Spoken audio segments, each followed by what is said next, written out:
We call it people technology. Well, we thought it might be close. We thought it may not be straightforward. It's exactly as we thought. And Punjab Kings have felt the agony of defeat in the last over in one game, and now the ecstasy of an unlikely win, you think, at halftime, as we had called it, at least on Maruti Suzuki Presents ESPN Cricket for T20 timeout.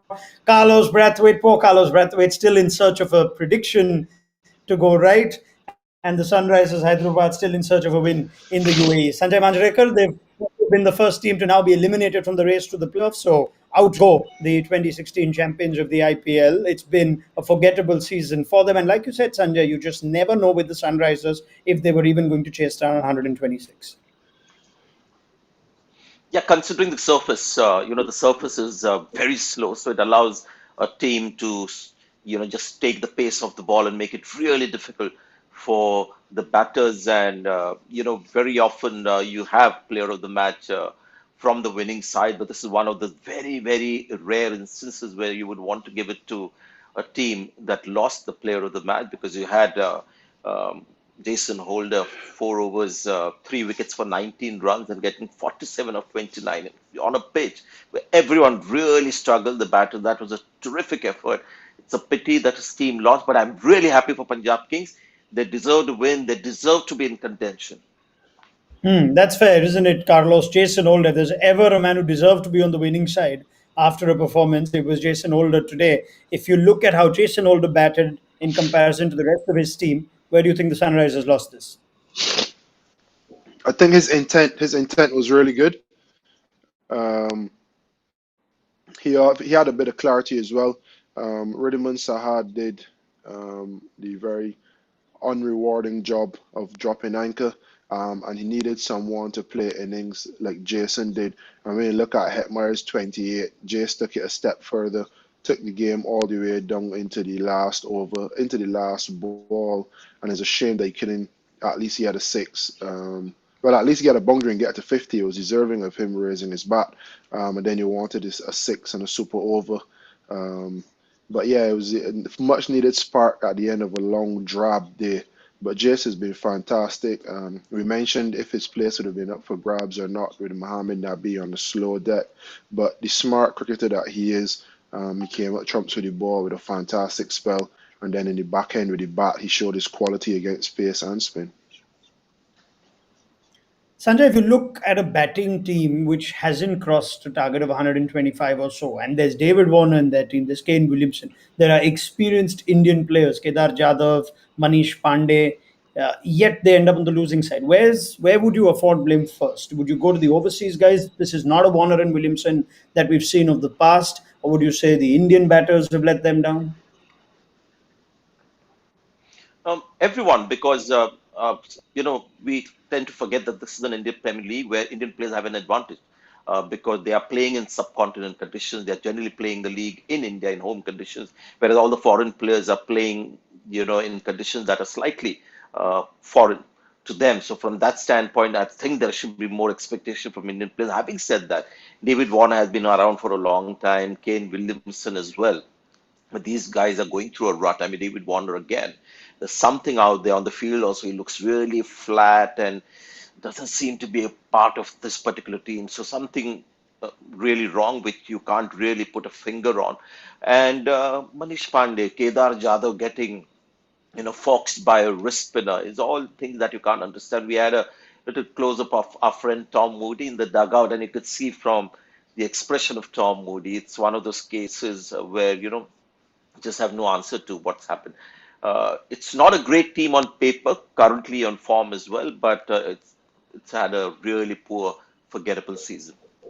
Yeah, I mean, that's the next few games now will seem even longer. I mean, they can still upset the campaigns of other teams, Carlos. Before we talk about Punjab, maybe we can discuss the Sunrisers, one of your former franchises. And when you looked at this team pre-tournament, before the first leg of the IPL, a lot of us had them in our top four. It seemed like, this is similar to, they've got a core group of players that they've built over the years, and they're only sort of getting stronger. They did make the playoffs last season, even when they didn't have somebody like a Bhuvaneshwar Kumar, and they had a number of injuries as well. and a similar bunch of players just haven't got it right. Could you point a finger as to what ails the Sunrisers? Are we possibly looking at a complete overhaul ahead of a big auction?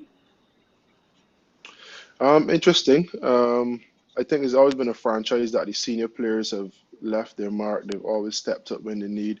You think of Bhuvaneshwar Kumar with the ball, David Warner or Kane Williamson with the bat, and then it allowed the younger Indian players, whether batting, bowling, seam, spin, um, to express themselves. And you think about when they had Mohammad Siraj at the franchise, Siddharth Kaul, who's on the bench now, all of these young fast bowlers who have come up through Sunrisers being adequately led by Bhuvaneshwar Kumar and Rashid Khan, who's basically a mainstay in the team.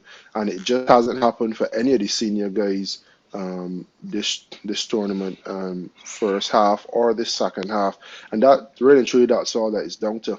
You pay big bucks for your overseas players, and I think everyone in that dressing room and everyone in the world know the quality that the players have.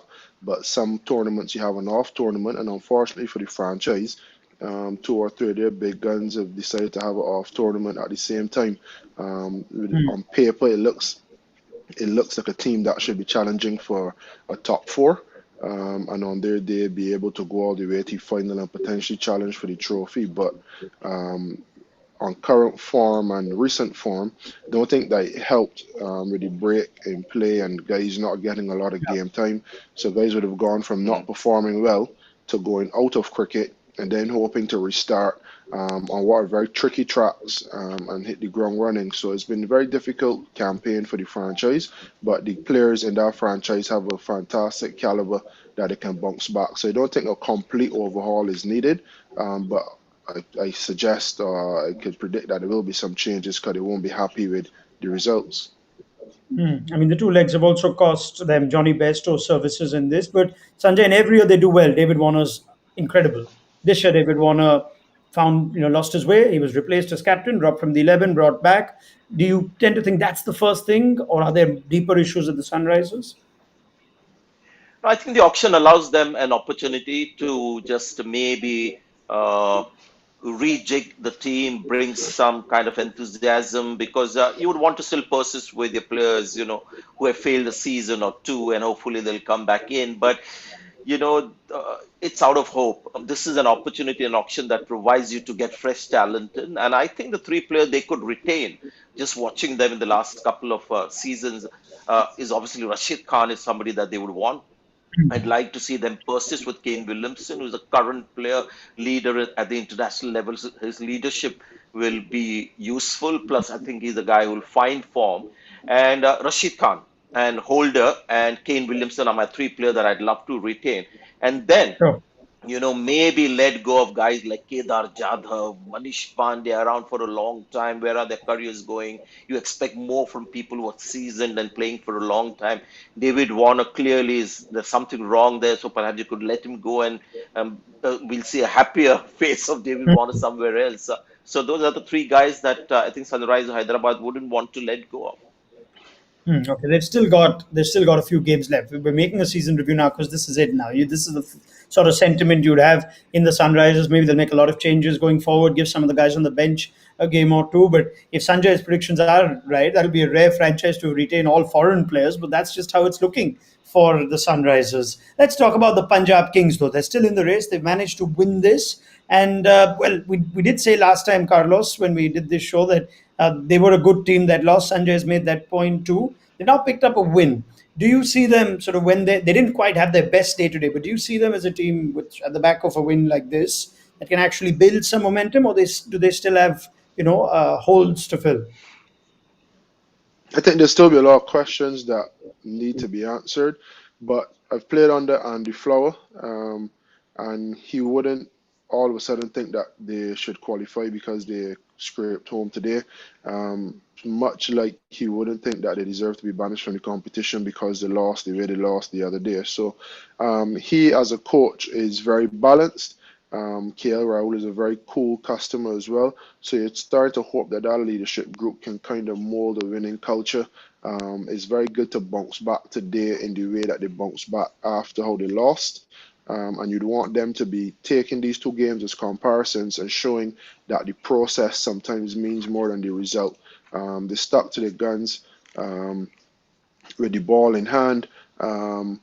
And they just try to execute better than the opposition. And I think if they can do that over the course of the next few games, they're right in with a shout to qualify. And we all know once you qualify for the Final Four, you're 2 games away, 3 games away from the trophy. So it's a franchise that looks as though they're putting things together and trying to find the formula.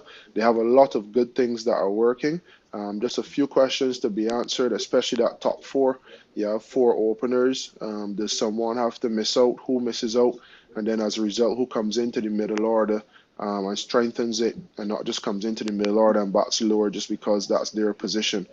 So it's still a few questions, still a few kinks to be ironed out, but a franchise that seems to be on up from the last game, not just because they lost, but because of the way they played, and along with this game with the result that they had.